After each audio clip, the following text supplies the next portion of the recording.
Core signal generator है, अगर इसे हम 27 पीरियड ईएमए के साथ में लगा दें तो हम ट्रेंड फिल्टर यूज कर सकते हैं, क्योंकि 27 ईएमए का मतलब है कि 27 पीरियड्स पे जो एक्सपोनेंशियल मूविंग एवरेज हमारे चार्ट पे प्लॉट होगी, उसके बाद में अगर प्राइसेस उससे ऊपर ब्रेक कर रहे हैं, मतलब बुल ट्रेंड एक्टिव हो गया है, अब वहां पे अगर मेरा एमएसीडी मेरे को सेम सिग्नल दे रहा है, तो वहां पे हम बाय या सेल ट्रेड इनिशिएट कर सकते हैं। एक आपको दिखाऊंगा मैं आगे, लाइव एग्जांपल भी इसमें देखने को मिलेगी। जैसे अभी हमारे पास गोल्ड का चार्ट है, इसमें एमएसीडी में आपको देखने को मिल रहा है कि हिस्टोग्राम जो है उसकी रीडिंग आ रही है 24.68।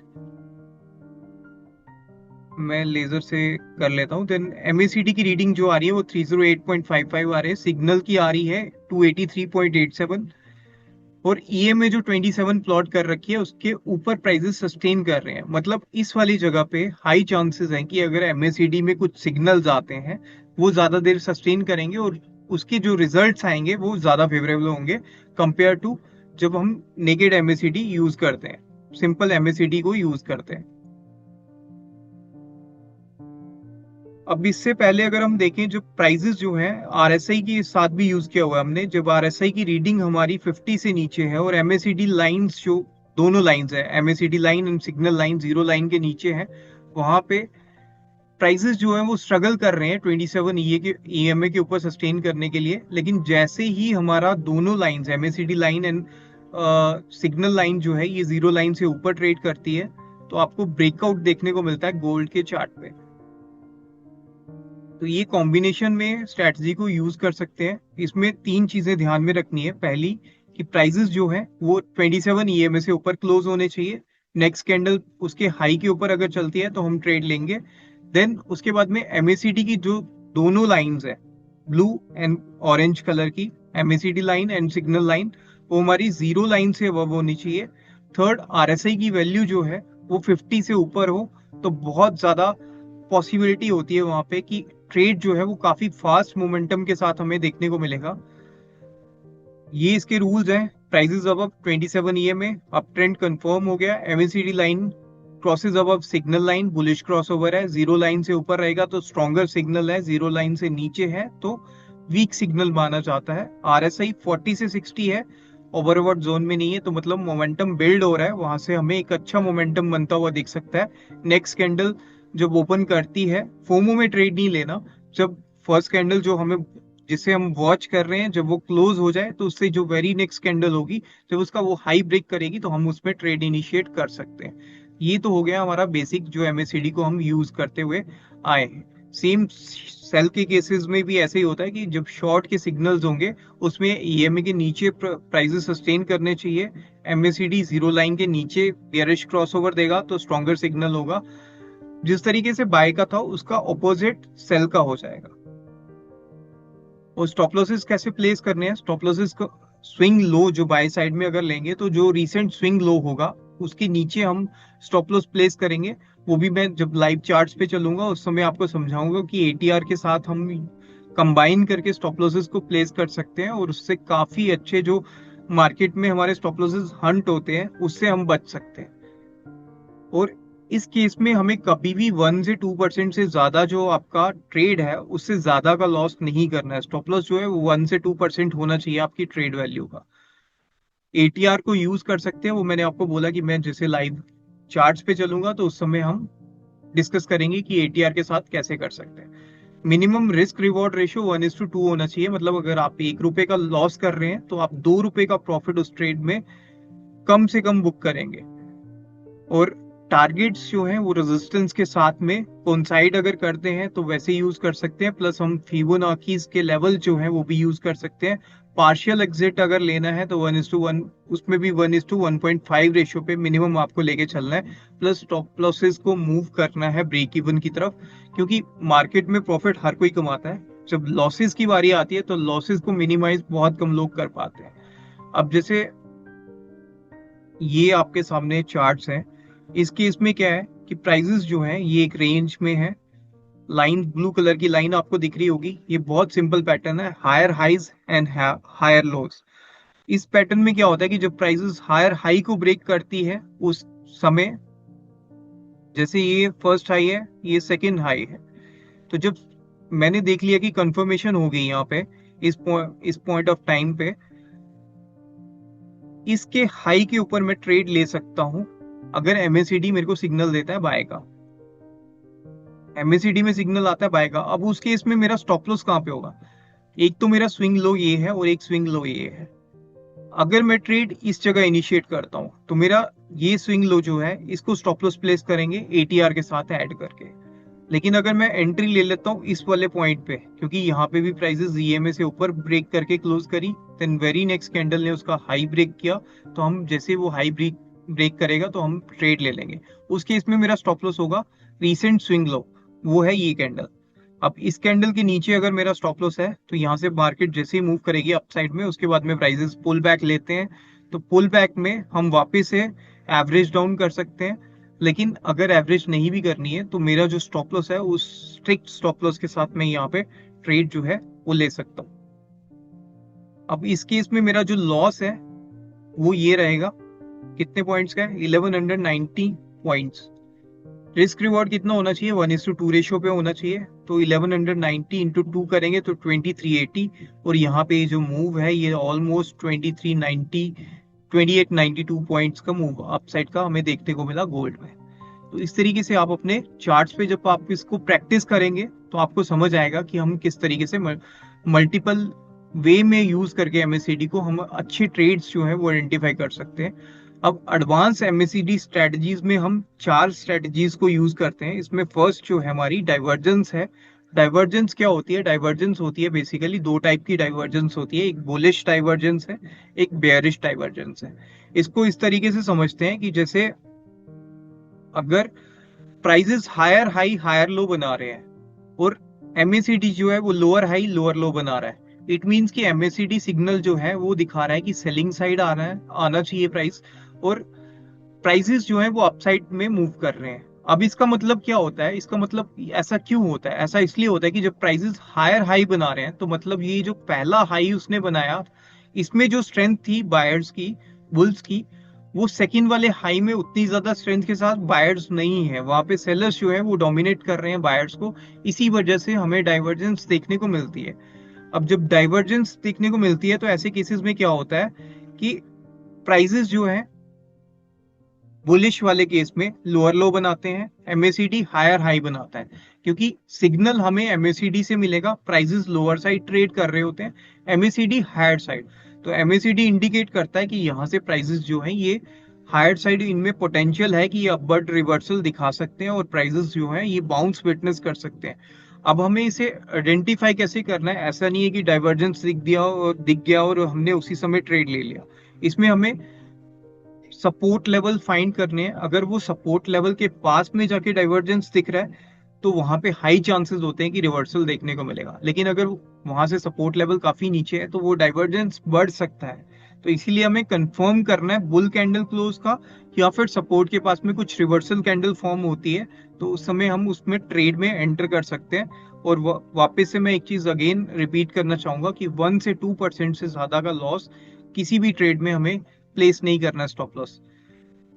उसके बाद बेयरिश डाइवर्जेंस उसका ऑपोजिट होता है, इसमें हायर हाइज बनाते हैं प्राइसेस, एमएसीडी लोअर लो बनाता है। एमएसीडी इंडिकेट करता है कि डाउनवर्ड डायरेक्शन हो सकती है, पोटेंशियल है, जैसे ही हमें रिवर्सल मिलेगा हम ट्रेड को आइडेंटिफाई करेंगे और प्लेस करेंगे।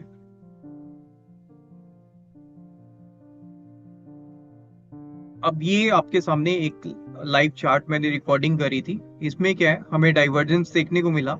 यहाँ पे अगर आप देखो तो एमएसीडी का जो हिस्टोग्राम है इसमें क्लियरली दिख रहा है कि ये अपसाइड में है, और अगर हम यहाँ पे प्राइसेस में देखें तो जो प्राइसेस हैं ये डाउनवर्ड स्लाइड किए हुए हैं, तो ये डाइवर्जेंस है बुलिश। अब मोस्टली क्या होता है कि जैसे मैंने आपको बताया कि अगर हमें डाइवर्जेंस आइडेंटिफाई होगी तो बहुत सारे लोग बाय ट्रेड में एंट्री ले लेते हैं। तो जैसे हम अगर इसमें बाय ट्रेड में एंट्री लेते तो क्या होता? अब यहाँ पे हिस्टोग्राम में हमें ग्रीन कलर्स की बार्स भी दिखना स्टार्ट होगी, तो मतलब यहाँ पे हमें एक बार को तो ट्रेडर को लगता है कि अरे ये तो बहुत बढ़िया एंट्री बन जाएगी, यहाँ पे हम एंट्री कर लेते हैं। तो अब आप देखो इस चार्ट में हुआ क्या, एंट्री तो बढ़िया थी लेकिन वो स्टॉप लॉस हंट करेगा पहले। स्टॉप लॉस क्यों हंट करेगा? क्योंकि रिटेल को पैसा ऐसे नहीं बनने देते वो इजीली। तो यहाँ पे क्या हुआ कि जैसे हमने एंट्री प्लान करी, उसके बाद next day gap down opening है, तो मैंने बोला था रीसेंट स्विंग लो के नीचे स्टॉप लॉस प्लेस करना है, तो मेरा रीसेंट स्विंग लो जो था वो ये था, ये पॉइंट, और एंट्री बननी थी इस पॉइंट पे। हिस्टोग्राम भी पॉजिटिव थे, कैंड बार्स जो है वो प्रीवियस बार से ऊपर बन के क्लोज हो रही हैं, लेकिन इस वाली कैंडल पे स्टॉप लॉस हंट हो जाता है और उसके बाद में मार्केट अपसाइड मूव करती है। तो इसीलिए मैंने आपको क्या बोला कि इसमें जो कैसे एंट्री करनी है वो हम समझते हैं अगली स्लाइड में, कि हम इसमें एंट्री कैसे ले सकते हैं। तो इसमें एंट्री लेने के लिए हमें लगाना पड़ेगा EMA 27। EMA 27 जैसे हम लगाएंगे तो वहां पे वो फिल्टर आउट हो जाएगा, क्योंकि इस पॉइंट ऑफ टाइम पे जब इसने यहाँ पे बाइंग एंट्री दी और नीचे में क्रॉसओवर भी देखने को मिल गया और यहाँ पे डाइवर्जेंस भी फाइंड हो गई, उसके बाद भी यहाँ पे मेरी एंट्री नहीं बनती थी। मेरी एंट्री बनती थी जैसे ये प्राइसेस इससे ऊपर चले, ये प्राइसेस इसके ऊपर गए और यहाँ पे आप देखो तो ये लाइंस जो हैं ये भी अपवर्ड डायरेक्शन में मूव कर रही हैं और मूव करते करते जीरो लाइन से ऊपर आ गई हैं। जैसे वो जीरो लाइन से ऊपर आई है उसके बाद में हमें एक अच्छा मूव अपसाइड का बनता हुआ दिखा है।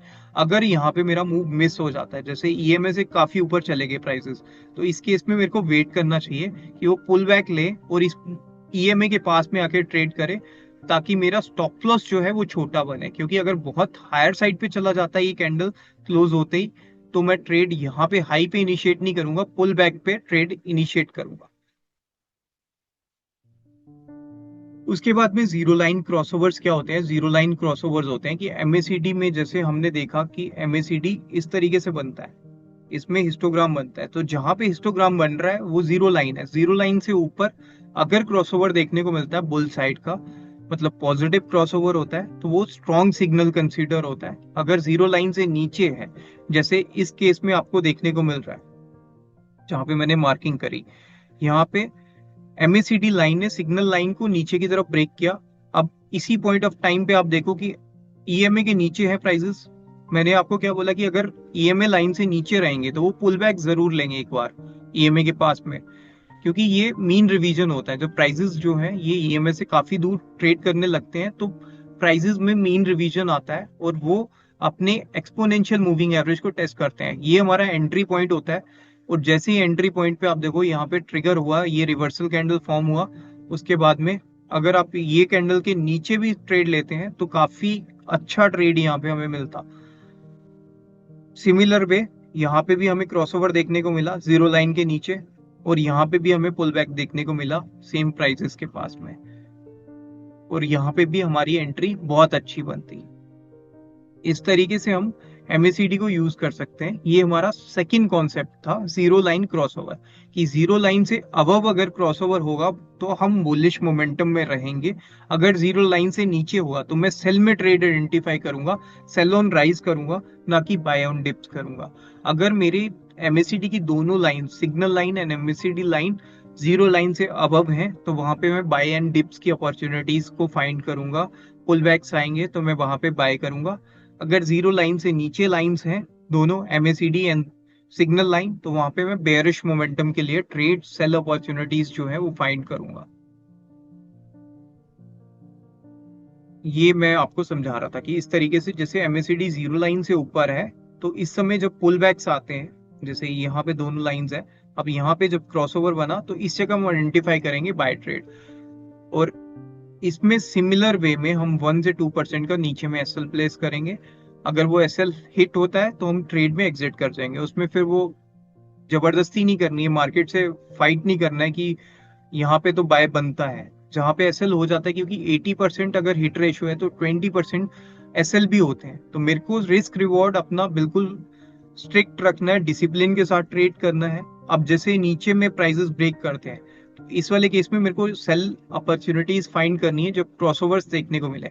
ये अपॉर्चुनिटी बनती है यहाँ पे, उसके बाद में यहाँ पे बनी और यहाँ पे SL हिट हुआ होगा। दो बार उसने मेरे को प्रॉफिट दिया, थर्ड टाइम उसका SL हिट हुआ और यहाँ पे क्रॉसओवर हुआ बाय का। इस बाय के क्रॉसओवर में काफी अच्छा मूव मिला होगा, देन फिर यहाँ पे अगेन से बाय क्रॉसओवर होता है, यहाँ पे फिर अच्छा मूव मिला होगा। तो मेरे को मार्केट से फाइट नहीं करना है, जो मेरे को सिग्नल मिलेगा उस सिग्नल पे ट्रेड करेंगे। पुल बैक एंट्रीज प्लान करेंगे, ये पुल बैक स्ट्रैटेजी थी। अब जैसे आपके सामने ये मैं वापस से एक कोर रिकॉर्डिंग प्ले कर रहा हूँ, इसमें हमें देखने को मिल रहा है कि प्राइजेस जो है ये ईएमए से ऊपर सस्टेन कर रहे हैं, लेकिन क्रॉसओवर जो है वो जीरो लाइन से नीचे है। तो अब हम वेट करेंगे इसमें कि वो ईएमए के पास में रिवीजन अगर होती है तो ही हम इसमें एंट्री प्लान करेंगे, अदरवाइज हम नहीं करेंगे। और वही चीज होती है कि प्राइजेस जो है वो नीचे में ब्रेक करते हैं और उसके बाद में ये पुल बैक एंट्री जो है वो इस वाले केस में हमारी प्लान हो सकती थी, क्योंकि जीरो लाइन के नीचे है लेकिन यहाँ पे क्रॉसओवर नहीं है, तो हम वेट कर सकते थे। अगर यहाँ पे क्रॉसओवर बनता तो ट्रेड ले सकते थे, लेकिन क्रॉसओवर नहीं बना है, तो हमने अभी तक ट्रेड इसमें इनिशिएट नहीं किया।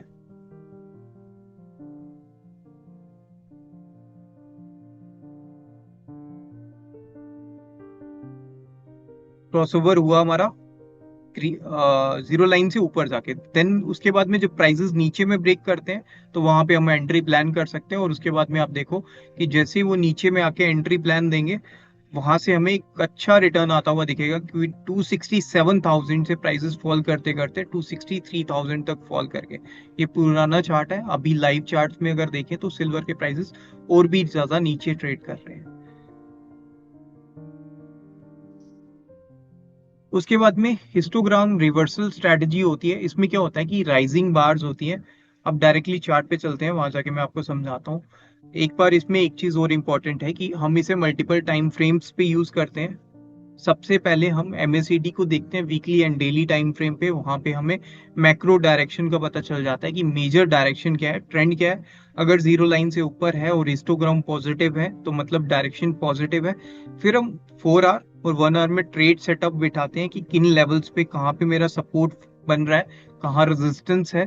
देन एंट्री जो प्लान करेंगे वो 5 से 15 मिनट्स में करेंगे। अब मैं मूव करूंगा चार्ट्स पे।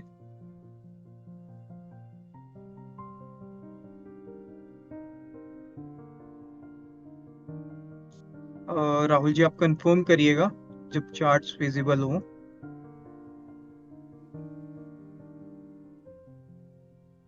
ठीक है, विजिबल है सर। बहुत सिंपल है। एमएसीडी लगाना कैसे है वो समझा देता हूँ मैं। इंडिकेटर सेक्शन में जाएंगे, एमएसीडी टाइप करेंगे, moving average convergence and divergence आ जाएगा। इसे क्लिक करेंगे, नीचे में प्लेस हो जाएगा। इस तरीके से एमएसीडी की लुक एंड फील आती है।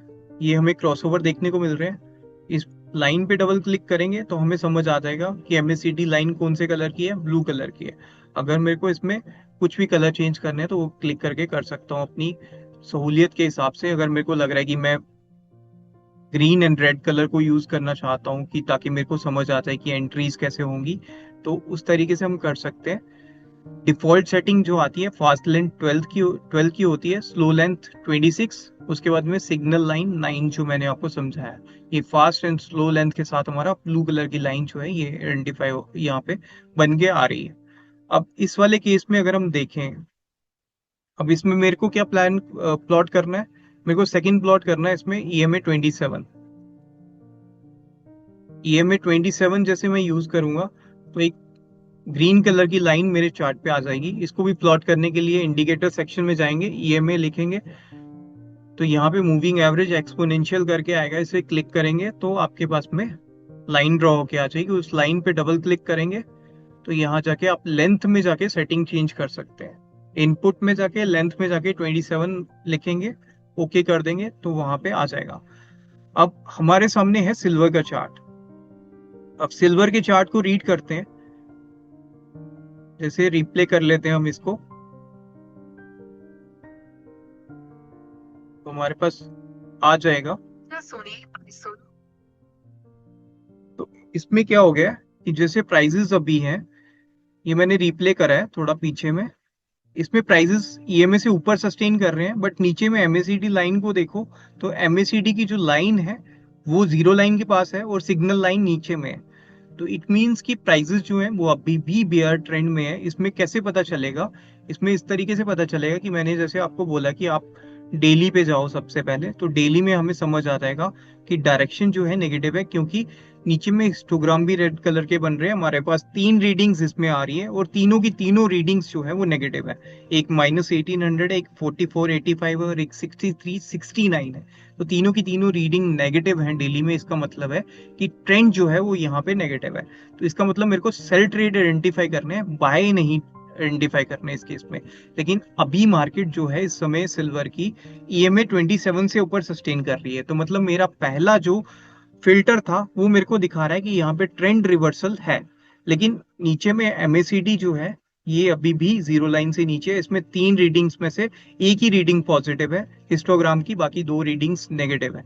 इट मींस कि अगर यहाँ से EMA के नीचे प्राइसेस ब्रेक करते हैं और यहाँ पे क्रॉसओवर देखने को मिलता है, तो प्राइसेस में फॉल बनता हुआ दिखेगा। अब इस कैंडल में प्राइसेस EMA के नीचे क्लोज कर गई, और यहाँ पे अगर आप MACD में देखो तो ब्लू लाइन जो है ऑरेंज लाइन को नीचे की तरफ ब्रेक करने की कोशिश कर रही है। अब जैसे ही वो ब्रेक हो जाएगा, आपको यहाँ पे हिस्टोग्राम दिखने में लग जाएंगे। जैसे हिस्टोग्राम दिखेंगे, फर्स्ट हिस्टोग्राम बनते ही जैसे वो हिस्टोग्राम बनेगा फर्स्ट वाला, मैं एक लाइन लूंगा हॉरिजेंटल और यहाँ पे प्लेस कर दूंगा। जैसे ही उसके नीचे हिस्टोग्राम क्लोज होगा, उसी कैंडल पे हम ट्रेड ले लेंगे। अब यहाँ पे क्या हुआ कि नीचे में क्लोज किया, अगर तो मैं यहाँ पे एंट्री ले लेता तो बहुत बढ़िया होता, लेकिन उसके बाद में प्राइसेस में गैप डाउन ही देखने को मिल गया। ऐसा क्यों हुआ? क्योंकि हम 1 आवर चार्ट्स पे थे। अगर मैं यहाँ पे 5 मिनट्स पे होता तो मेरे को एंट्री मिल जाती बहुत इजीली। 5 मिनट्स में जैसे मेरा यहाँ पे ये क्लोज किया, मेरा फर्स्ट हिस्टोग्राम बना ये वाला, और इसके नीचे जैसे सेकंड हिस्टोग्राम क्लोज किया, तो मैं यहाँ पे ही एंट्री प्लान कर दूंगा अपना इस पॉइंट पे 234,167। अब इस वाले केस में मेरा स्विंग हाई क्या होगा? स्विंग हाई मैं 5 मिनट्स का नहीं लूंगा, 1 आवर का लूंगा।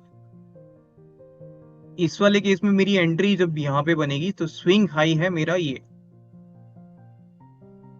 मैंने आपको बोला था कि 1 से 2% से ज्यादा का नहीं लेना। तो इसका जो अपसाइड है ये 1.67% है। तो मतलब मेरा जो 2% का डिसिप्लिन है स्टॉप लॉस का, वो भी यहाँ पे मीट हो रहा है। तो मतलब मैं यहाँ पे अपसाइड में 3900 पॉइंट्स है एसएल के लिए, और नीचे में मेरा जो टारगेट बनेगा वो बनेगा 1:2 रेशियो पे। तो मतलब मैं अगर यहाँ पे सेल ट्रेड लेता हूँ तो 1:2 रेशियो पे मेरे को प्रॉफिट होना चाहिए। यहाँ पे ये रिस्क रिवॉर्ड लिखा जा रहा है, इसके नीचे में 1:1.5 पे मैं पार्शियल बुक करूंगा, और उसके बाद में 1:2 रेशियो पे फुल टारगेट जो है वो बुक करूंगा। तो फुल टारगेट जो मेरा आ रहा है वो ऑलमोस्ट आ रहा है 224 के पास में। तो उसके बाद में सिल्वर में क्या होता है वो आपके सामने है कि प्राइसेस जो है वो मूव करते हैं, और उसके बाद में जाके टारगेट हिट होता है। इसमें प्राइसेस नीचे में 221,600 का लो लगाते हैं। तो इस तरीके से हम यूज कर सकते हैं MACD को। और MACD में भी आप देखो कि जीरो लाइन से नीचे है। मैं चाहूंगा कि आप लोग Q&A सेक्शन में डालें, अगर कोई कमोडिटी किस पे आप टेस्ट करना चाहते हैं या कोई स्टॉक जिस पे भी आप टेस्ट करना चाहते हैं, आप नीचे लिख सकते हैं चैट बॉक्स पे।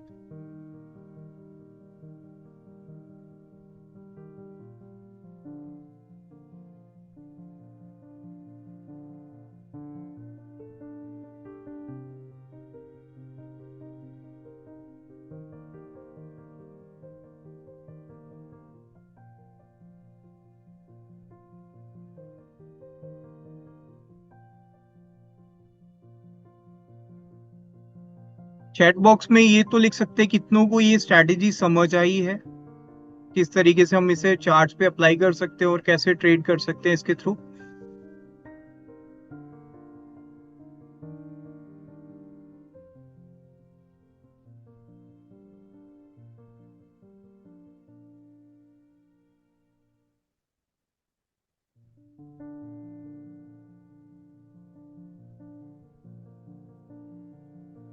चैट बॉक्स डिसेबल तो नहीं है? रविंद्र जी, ये सिर्फ हमारे पास Q&A का ऑप्शन है, तो प्लीज आप Q&A देख ठीक सकते हैं। है। और क्यों? ज्यादातर जो रिप्लाई आए हैं वो सिल्वर क्रूड और नेचुरल गैस और गोल्ड पर भी हैं। तो वो ठीक आपके है। मुताबिक आप देख लीजिए कैसे बेटर है। और अगर आपको ये स्ट्रैटेजी क्लियर हुई है तो प्लीज आप Q&A में यस और नो का आंसर दीजिए प्लीज। आप अपनी ठीक है। स्ट्रैटेजी को कहाँ यूज कर सकते हैं, कब लगा सकते हैं, वो हम बाद में चर्चा करेंगे, ये ऑडियंस के लिए है। स्ट्रैटेजी आपको अब तक क्लियर है तो यस और नो, तभी हम आगे बढ़ेंगे। ठीक है, हम वेरी इसमें लाइव क्लियर। ट्रेड देखते हैं गोल्ड में। जैसे मैंने आपको यस। बोला कि सबसे पहले रूल है कि हमें डेली चार्ट लगाना है। डेली चार्ट में हमने लगा लिया गोल्ड का चार्ट। गोल्ड में हमें दिख रहा है कि ईएमए एक्सपोनेंशियल मूविंग एवरेज 27 से नीचे प्राइसेस सस्टेन कर रहे हैं। फर्स्ट टिक हो गया, बेरिश मोमेंटम है। सेकंड में एमएसीडी में देख लिया, तीनों की तीनों रीडिंग्स जो है वो नेगेटिव है, और एमएसीडी की लाइंस भी नीचे है, तभी वो रीडिंग्स नेगेटिव है, मतलब बेयर ट्रेंड है। अब मैं चलूंगा डायरेक्टली 1 आवर पे। 1 आवर पे मेरे को क्या फाइंड करना है? Swing high. स्विंग हाई कैसे पता चलेंगे? एक तो ये स्विंग हाई है जहां पे प्राइसेस ने आज ओपन होने के बाद फर्स्ट हाई लगाया, उससे पहले का स्विंग हाई को मार्क करूंगा। ये दो स्विंग हाई मैंने ब्लैक ब्लैक कलर की लाइन में मार्क कर दिए यहाँ पे। अब चलेंगे अपन 5 मिनट्स की कैंडल स्टिक पे। यहाँ पे हम एंट्री प्लान करेंगे। एंट्री कैसे प्लान होगी? ये 5 मिनट्स की ट्रेडिंग है। 24th आज मार्केट यहाँ ओपन हुई थी, सुबह गैप डाउन ओपनिंग थी। मैंने आपको क्या बोला कि जब वो ईएमए से नीचे रहती है प्राइसेस, तो एक पुल बैक जरूर आता है। अब ऐसे केस में जब मार्केट गैप डाउन हुई है, हमारे पास एमएसीडी की दोनों लाइंस नीचे में है, रीडिंग नेगेटिव है, लेकिन मेरे को इस वाले जगह पे ट्रेड नहीं प्लान करना है। अगर इस जगह ट्रेड प्लान करूंगा तो थोड़ा बहुत प्रॉफिट तो दिखेगा, लेकिन उसके बाद में स्टॉप लॉस हंट हो जाएगा वहां पे। वही चीज यहाँ पे भी देखने को मिलती है। अगर मैं इस जगह ट्रेड प्लान करता तो मार्केट यहाँ तक जब गई तो थोड़ा बहुत प्रॉफिट दिखता, लेकिन इस वाले पॉइंट पे जाके मेरा, क्योंकि मेरा स्विंग हाई यहीं पे रहता, तो इस स्विंग हाई के ऊपर मेरा स्टॉप लॉस जो है वो हिट हो जाता और मेरे को लॉस हो जाता। ऐसे केस में मेरे को वापस से वेट करना है कि मार्केट जो है, प्राइसेस जो है वो वापस से ईएमए के नीचे ब्रेक करें। अब ईएमए के नीचे कब ब्रेक किया? इस पॉइंट ऑफ टाइम पे जाके इन्होंने ईएमए के नीचे ब्रेक किया है। तो जब ईएमए के नीचे में ब्रेक किया है उस समय मेरे को देखना है कि नीचे में क्या, एमएसीडी की लाइंस भी जीरो लाइन के नीचे, हिस्टोग्राम नेगेटिव कलर का आ रहा है, प्राइसेस जीरो लाइन के नीचे स्लाइड हो रही हैं, लेकिन अभी तक फुली हुई नहीं है इस पॉइंट ऑफ टाइम पे। ऑरेंज कलर की लाइन ऊपर है। ऑरेंज कलर की लाइन आती है 1325 मिनट्स की कैंडल पे। तो 1325 मिनट्स की जो कैंडल है वो है आपकी ये वाली। अब इस केस में मेरा स्विंग हाई क्या रहेगा? ये वाला हाई रहेगा, जिसका हाई है 145,480। और मेरा ट्रेड बनता कहाँ पे? मेरा ट्रेड बनता 1325 की कैंडल पे। 1325 पे 144,675, 144,675, और हाई है 145,480। ऑलमोस्ट 1000 पॉइंट्स का यहाँ पे मेरा एसएल बनता और 2000 पॉइंट्स का टारगेट बनेगा। अब इस जगह मैंने ट्रेड प्लान किया और उसके बाद में आप देखो 144 फोर वन सॉरी 144 700 से प्राइसेस फॉल करते करते 144,000 पे आ चुके हैं। मिनी में अगर इसमें ट्रेड करते तो 10 का लॉट है, 10 इंटू 700 पॉइंट्स, मतलब 7,000 रुपीज का प्रॉफिट यहाँ पे इजीली हम इस स्ट्रैटेजी को यूज करके बना सकते थे। अभी वापस से इसने पुल बैक स्ट्रैटेजी जो मैंने आपको समझाई, मार्केट में ये 5 मिनट्स की है, तो अभी 16,410 पे इसने पुल बैक लिया, वापस से रीटेस्ट किया ईएमए को। यहाँ पे रिवर्सल सिग्नल बना, एक रेड कलर की कैंडल, उसका लो ब्रेक करते ही स्विंग हाई मेरा क्या रहेगा इस वाले केस में? ये रहता 145 का। इवन उससे छोटा स्विंग देखते तो हमारा 144,760 का बनता, और इस जगह हमारा ट्रेड बनता 144,400, और 400 पॉइंट्स का फॉल अभी आता हुआ हमारे सामने है। सिमिलर हमने सिल्वर में समझा, अभी हम चलते हैं क्रूड। क्रूड पे कि क्रूड पे किस तरीके से फाइंड कर सकते हैं। डेली चार्ट पे चलेंगे। एमएसीडी के तीनों रीडिंग्स नेगेटिव हैं। चार्ट में भी प्राइसेस जो हैं ये ईएमए के नीचे सस्टेन कर रहे हैं, लेकिन काफी ज्यादा नीचे हैं, तो मीन रिवीजन आ सकता है इसमें।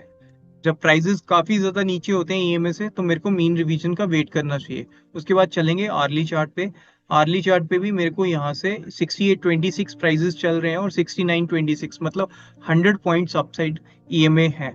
तो मतलब यहाँ से प्राइजेस 100 पॉइंट अपसाइड जाके मेरे को रिवर्सल देंगे तो मैं सेल प्लान करूंगा, बाय नहीं आइडेंटिफाई करूंगा, इसमें रिवर्सल प्ले नहीं करूंगा कि 100 पॉइंट्स अपसाइड जाना है, क्योंकि वो हो सकता है कि 70 पॉइंट्स मूव करे और उसके बाद में फॉल आ जाए। मेरे को हमेशा ट्रेंड की डायरेक्शन में ही ट्रेड लेना है, ट्रेंड इज माई फ्रेंड। और ट्रेंड की डायरेक्शन में अगर मैं ट्रेड लूंगा तो मोस्ट ऑफ द केसेस में मैं प्रॉफिट में रहूंगा, अगेंस्ट में ट्रेड लूंगा तो मोस्ट ऑफ द केसेस में मैं लॉसेस में रहूंगा। मैंने आर्ली चार्ट पे भी आइडेंटिफाई कर लिया, स्विंग हाई को मार्क कर लेंगे, स्विंग हाई मेरा ये है, दो स्विंग हाई हम मार्क करेंगे, first this one, second this one. अब मेरे को 2% से ज्यादा नहीं होना चाहिए ट्रेड लेते समय। अगर 6920 आता है तो मेरा वहां से 2% से ज्यादा का नहीं होगा, ये 1.76% है। तो यहाँ से मेरा ट्रेड बहुत इजीली बन सकता है, रिस्क रिवॉर्ड फेवरेबल हो जाएगा। अब उसके बाद चलेंगे हम 5 मिनट्स पे या 15 मिनट्स पे। 15 मिनट्स पे भी 6854 की एंट्री ये बोल रहा है, लेकिन एमएसीडी जो है वो काफी नीचे है और हिस्टोग्राम ग्रीन में है। तो हम वेट करेंगे कि हिस्टोग्राम रेड हो जाए और उसके बाद में ट्रेड लें। और प्लस एमएसीडी पे पुल बैक आएगा तो हम ट्रेड आइडेंटिफाई इसमें करेंगे और वहां पे प्लान करेंगे। 5 मिनट्स में अगर चलते हैं तो 5 मिनट्स में मेरे को यहाँ पे एक पुल बैक एंट्री जरूर मिली है, लेकिन स्विंग जो है वो आपका ये है 6862, एंड उससे ऊपर का स्विंग जो है वो 6873। तो मैं यहाँ पे वेट करूंगा, क्योंकि एमएसीडी की तीनों लाइन नेगेटिव, तीनों जो इंडिकेटर्स हैं वो नेगेटिव आ रहे हैं। अब यहाँ पे एक भी रिवर्सल अगर बनता है तो मैं प्लान करूंगा, लेकिन उसके लिए मेरा रिस्क रिवॉर्ड देखना पड़ेगा। तो रिस्क रिवॉर्ड यहाँ पे अगर 2% से ज्यादा होगा तो हम नहीं लेंगे। तो यहाँ पे 0.5% है, मतलब 0.4% है, तो टारगेट भी उतना ही छोटा मिलेगा। तो यहाँ पे क्रूड में भी सेल बन सकता है, लेकिन हम वेट करेंगे रेड कलर कैंडल क्लोज होने का, उसके नीचे ब्रेक करता है तो हम सेल ट्रेड इसमें भी बना सकते हैं। नेचुरल गैस की बात करें तो नेचुरल गैस में ट्रेंड, मैक्रो ट्रेंड आइडेंटिफाई करने के लिए डेली चार्ट्स पे चलेंगे। एमएसीडी की रीडिंग्स देखें तो दो पॉजिटिव है एक नेगेटिव है, मतलब हिस्टोग्राम में नेगेटिव जब शो हो रहा है तो मतलब सेलिंग मोमेंटम है। बाकी दो रीडिंग्स हमें दिखा रही हैं कि यहाँ पे बायर्स एक्टिव है, लेकिन सेलर्स जो है वो डोमिनेट कर रहे हैं अभी बायर्स को। तो करेक्शन हो सकती है, क्योंकि प्राइसेस इस लेवल से चलते चलते यहाँ तक गए हैं, तो एक करेक्शन यहाँ पे ड्यू है। उस करेक्शन के चलते अभी प्राइसेस जो है वो करेक्ट हो सकते हैं, लेकिन बॉटम से हमें बाय देखने को मिल सकता है। उसके बाद में आर्ली चार्ट पे चलेंगे तो यहाँ पे प्राइसेस ईएमए से नीचे सस्टेन कर रहे हैं, तो हम बाय बिल्कुल नहीं करेंगे। हम वेट करेंगे कि ईएमए से ऊपर 301.5 के ऊपर अगर प्राइसेस क्लोज करते हैं और यहाँ पे क्रॉसओवर देखने को मिलता है और रीडिंग्स जो है वो पॉजिटिव हो जाती हैं, तो मैं वहां पे बाय ट्रेंड ले सकता हूँ। अब हम देखते हैं जो मैंने आपको समझाया था कि डाइवर्जेंस कैसे फाइंड करते हैं। तो डाइवर्जेंस फाइंड करने के लिए मेरे को बहुत क्लियरली होना चाहिए। जैसे मार्केट में अगर मैं हाईज को देखूंगा चार्ट पे जाके कि चार्ट पे जो हाई है क्या वो सिमिलर नीचे में भी हाईज बनते हुए दिख रहे हैं। जैसे इस समय ये हाई है, मैं मार्क करता हूँ इसे जहां पे मैंने सर्कल करा है, तो ये मेजर हाई है अपना इस चार्ट पे। उससे पहले जो स्विंग हाई है वो है ये, यहां से डायरेक्शन अपसाइड की है,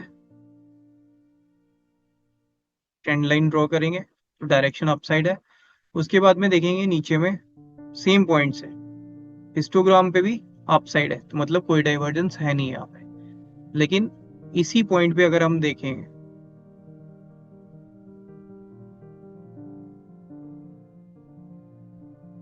ये लो है, हिस्टोग्राम पे लो कहाँ पे आ रहा है, इस पॉइंट पे आ रहा है और यहाँ से अपसाइड चल रहा है। लेकिन प्राइसेस जो है ये नीचे की तरफ स्लाइड कर रहे हैं, तो डाइवर्जेंस फाइंड हो गई इसमें। प्राइसेस डाउनवर्ड स्लाइड कर रहे हैं और हिस्टोग्राम में रीडिंग्स जो हैं ये ऊपर की तरफ चल रही हैं। लेकिन हमें इसे प्लेस यही करना है कि जितना हम चार्ट्स पे प्लेस करेंगे ट्रेंड लाइन को, उतने ही फ्रेम पे हम सेम फ्रेम पे हिस्टोग्राम पे भी प्लॉट करेंगे इसको। यहाँ पे इस जगह में आइडेंटिफाई हो गया डाइवर्जेंस 15 मिनट्स पे। यहाँ पे प्राइसेस क्लोज करके इसके ऊपर स्विंग लो क्या है ये कितनी वैल्यू है इसकी, 297.2। जैसे इसके ऊपर फर्स्ट कैंडल क्लोज करेगी 299.5 क्लोज हुई, उसके हाई के ऊपर 299.6 पे मेरे को ट्रेड लेना था, और उसके बाद में प्राइसेस अपसाइड में 301.2 मार्क करके आ चुके हैं। नीचे मेरा स्टॉप लॉस कितना था, 297.2। मतलब मान के चलिए 300 रुपए पे मैंने ट्रेड अगर यहाँ पे ले लिया तो 3 रुपए का स्टॉप लॉस है, तो लगभग 6 रुपए का टारगेट अपसाइड में मैं लूंगा। और 1:1.5 पे मतलब 1.5 गुना यहाँ के मैं पार्शियल बुक भी कर सकता हूँ। 15 मिनट में मोमेंटम देखने को मिल रहा है। मोमेंटम कैसे पता चलता है, ये जो डार्क ग्रीन कलर की कैंडल्स होती हैं ये हमें बताती हैं कि बायर्स बहुत अच्छे से यहाँ पे एक्टिव है और स्ट्रेंथन हो रहे हैं। लेकिन जैसे वो कलर फेड होने लगता है तो वहां पे सेलर्स जो है वो डोमिनेट करते हैं। ये फेडेड कलर का मतलब है कि यहाँ पे करेक्शन हो रहा है। ट्रेंड पॉजिटिव है लेकिन यहाँ पे करेक्शन है, प्रॉफिट बुकिंग हो रही है। अगर वापस से एक्सटेंडेड होता है, जैसे इस हिस्टोग्राम को अगर हम देखें तो इस हिस्टोग्राम में क्या हुआ है, इस हिस्टोग्राम पे पहले इस तरीके से बढ़ा, देन फिर नीचे आया, अब वापस से एक्सटेंड कर रहा है। अगर ये एक्सटेंड करते करते हाई ब्रेक कर जाता है, ये जो प्रीवियस वाला हाई है, तो हमें चार्ट्स पे बहुत स्ट्रॉन्ग मोमेंटम देखने को मिलेगा। लेकिन अगर ये इस तरीके से होता है कि ऐसे ऊपर गया देन फिर छोटा सा बना के नीचे की तरफ सेल फॉर्मेशन बना देता है, तो फिर हमें करेक्शन देखने को मिल जाती है और यहाँ पे सेलर्स एक्टिव हो जाते हैं। तो ये थी आज की स्ट्रैटेजी। अब आप